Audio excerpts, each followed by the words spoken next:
네, 안녕하세요. 반갑습니다. 4월 8일 일일 브리핑 시작합니다. 사라고 스탠스 바꾼 지가 언젠데 혀를 하락히 취급하시는지.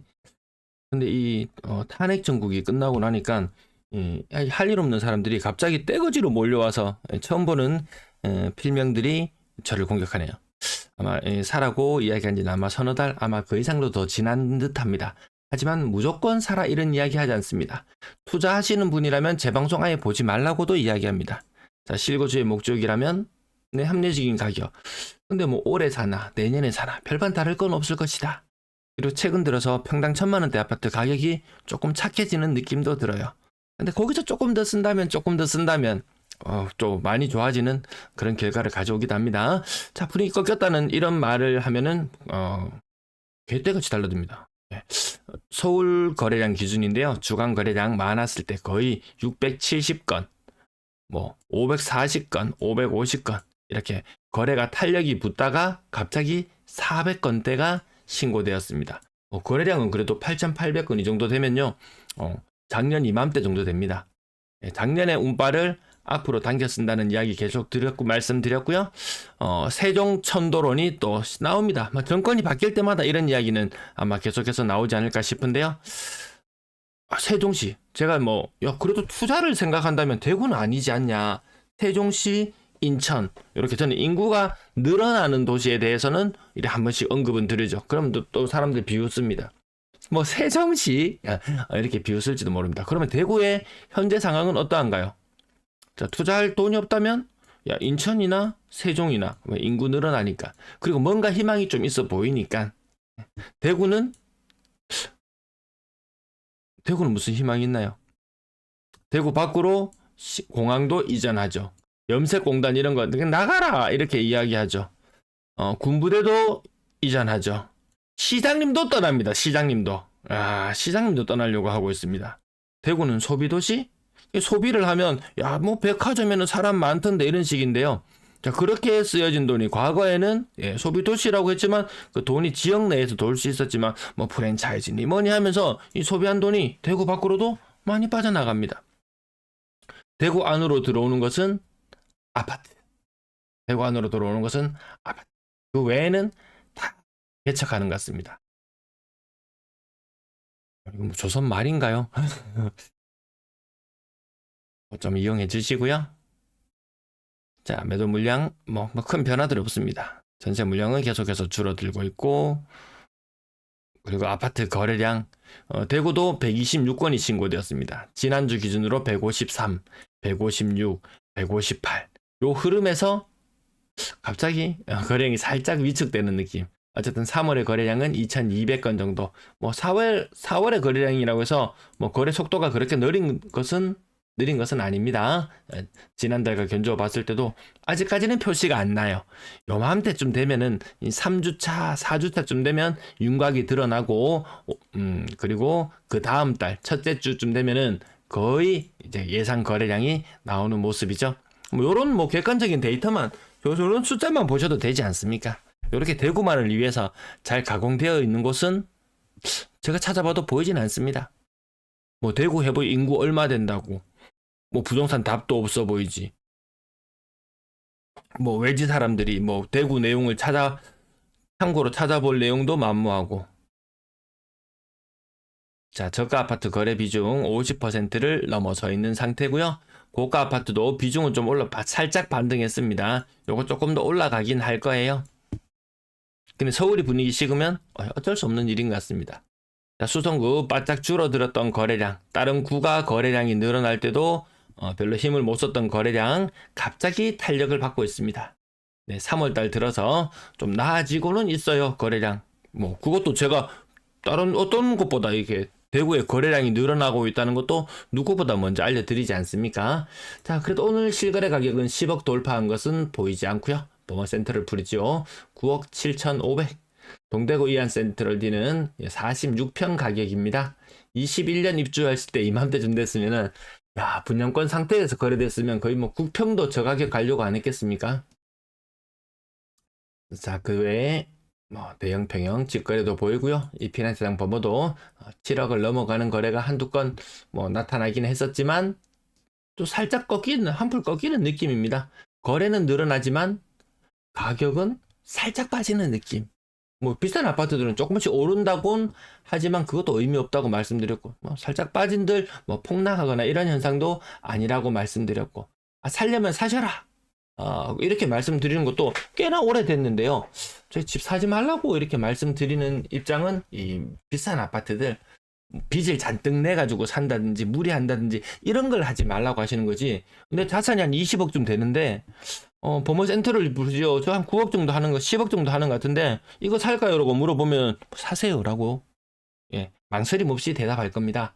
근데 한 3억 정도 가지고 있는데 10억짜리 살려고 하는데 이거 어떨까요? 라고 물어보면은 하지 마세요라고 이렇게 말씀드려. 이게 맞는 거 아닙니까?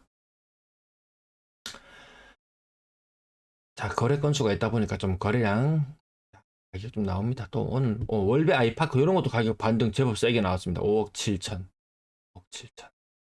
근데 뭐 그게 그렇습니다. 이게 조금 높은 거 나오고 조금 낮은 거 나오고 거기서 계속 횡보하고 있는 것이지, 여기서 한건 나왔다고 해서 또 자고 일어나면 뭐 6억짜리 거래가 나오고 뭐 6억 몇천짜리 거래가 나오고 이런 일이 안 생기더라고는 거죠. 뭐 그 비싼 아파트 응원해봐야 소용도 없었고,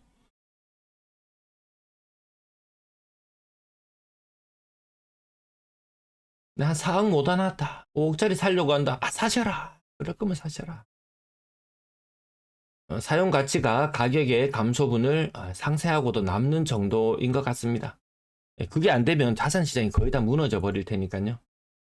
뭐 이거 고점 대비 뭐 25%, 30% 빠졌다고는 하지만 뭐 지금으로부터 한 7년, 8년, 심하면 한 9년 전 가격, 아주 오래된 구축은 막 20년 전 가격으로 되돌아가 버린 것들도 있곤 합니다. 자, 가격 요거 빠르게 훑고 지나갑니다. 정우멘션 직거래 반토막, 직거래 반토막 이렇게 딱히 볼 건 없을 것 같고요. 달사 SK뷰 요게 회사 보유분 뭐 판다는 거 이런 게 뭐 글이 도는 것 같기도 했고, 아무튼 가격은 높은 가격을 유지하고 있지만 아직도 남아있는 물건도 살짝 있는 것 같습니다. 앞자리 6자로 시작하는 것들, 요런 것들 고점 대비 40% 정도 하락한다. 네, 주택구입부담지수 얼마 전에 발표되었던데요. 그 기준에 부합해서 봤을 때 고점 대비 40%, 나름 신축, 이 정도는 접근해 볼 만한 것들이 굉장히 많이 있다. 다만 그 나의 자산 상태와 아마 자동차 업계가 이렇게 대구에서 제가 이렇게 막 정리해 드렸었는데요. 기업에 계속 다닐 수 있으면 뭐 공고사직 안 당하고 기업에 계속 막 20년 이상 붙어 있을 자신 있으시면은 뭐 조금 대출을 조금 더 받는다 손 치더라도, 그런 상황이 안 되는데 퇴직 이제 한 5년 남았는데 뭐 집값에 뭐 60%, 뭐 70%를 대출 받는다, 하지 마셔라, 하지 마셔라. 말려야 될 사람도 있고 권해야 될 사람도 있는 것 같습니다. 근데 저를 공격하는 그런 댓글들에는 그냥 무조건 사라고 합니다. 와, 정말 무조건 그냥 사라고 합니다. 안 사면 바보 되는 것처럼 이야기합니다. 거기 당할 사람도 없습니다, 사실. 제 방송 꾸준히 시청하신 분들이라면 미세하게 저의 스탠스가 바뀌어 나가는 것도 아마 느끼실 거라 믿습니다. 저희 스탠스가 그렇게 크게 바뀌나요? 바뀌는 거 없습니다. 1년 뒤에 두고 보자. 네가 무슨 말 하는지 두고 보자. 1년 뒤에 분위기가 바뀌면요, 저는 분위기가 바뀌면 바뀌는 대로 그 현재 상황을 보다 정확하게, 정확하다는 기준이 어떤 것인지는 모르겠지만 제 나름대로 판단했을 때는 현재 상황을 정확하게 전달해 드리는 것이 목표지, 시장 상황이 바뀌었는데 제가 똥꼬집 부리고 있을 이유가 뭐 있겠습니까? 제 목표는 현재 시장 상황을 정확하게 전달해 드리는 것이다. 딱 40% 하락. 주택구입부담지수 측면이나 여러 가지 측면에서 봤을 때 굉장히 괜찮습니다. 근데 내가 나이가 한 60대, 이제 한 70대에 접어 들어가지고 뭐 기대 여명이나 이런 걸로 봤을 때 뭐 이거 살다 나와도 괜찮다. 내 집 한 5억짜리 있는 거 팔고 뭐 이거 들어가가지고 조금 불만족스러울 수는 있겠지만 사는 거 괜찮다. 근데 지금 이제 막 신혼인데 30대 이제 막 결혼했는데 이거 사세요. 이거 나중에 재건축을 바라보고 사세요. 그렇게 권할 수 있겠습니까? 13층 고층 아파트들이거든요. 쉽지 않습니다. 대구시에 제가 10년 지나면은 10년 후에는 30년 이상 된 아파트가 70%라고 말씀드렸던가요? 50%? 뭐 이제 다시 그 표를 다시 확인해 봐야 되겠습니다. 뭐 판단은 무조건 여러분들이 하시고요. 시청하시는 분들이 하시고, 제가 사지 말라고 한다고 하더라도 사야 되는 입장에 놓이게 되면 또 사야 됩니다. 그래도 뭐 사라는 이야기도 듣고 팔라는 이야기, 사지 말라는 이야기도 듣고 다양하게 듣고 판단하시기를 바랍니다. 분양권 거래 조금씩 줄어듭니다. 전세 거래 딱히 늘어나진 않습니다. 전세 거래 1,800건, 매매 거래 2,200건 정도 예상되는 3월의 모습이었습니다. 어쨌든 전세보다 매매 거래 건수가 더 많이 있고요. 그러면 전세 뭐 물량도 많이 줄어들고 뭐 하고 하는데 전세 가격이 폭등을 했나요? 네, 2년 전과 견주어 봤을 때 뭐 비슷하죠. 오히려 따로 뭐 울산같이 잘 나가는 도시들은 정말 20년, 21년 이 전세 가격대에 있습니다. 울산은 그러합니다. 전세 매물, 전세가 월 500건 이뤄지는데 전세 매물이 500개밖에 없습니다.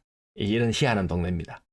대구 전세 물량 아직까지는 좀 남은 여유가 있습니다. 그게 또 많이 줄어들게 되면은 또 줄어드는 그 과정에서 제가 나름 중요한 부분이기 때문에 계속 언급을 드릴 거고, 먼저 선행해서 변화했던 울산이라든지 뭐 다른 도시들을 이렇게 가지고 와서 이렇게 되니까 이런 현상이 나타나더라. 그게 아주 먼 과거의 이야기. 야, 내가 부동산에서 돈 벌었으니까 니도 투자해라. 내 부모 세대가 부동산으로 돈 불렸으니까 자식 세대에게 무조건 니도 투자해라. 부동산 살아보이 부동산밖에 없더라. 그렇게 공식을 적용하실 분은 그렇게 적용하시고, 저는 그렇게 적용하면은 맞지 않을 것 같습니다. 오늘도 시청해주셔서 대단히 감사합니다.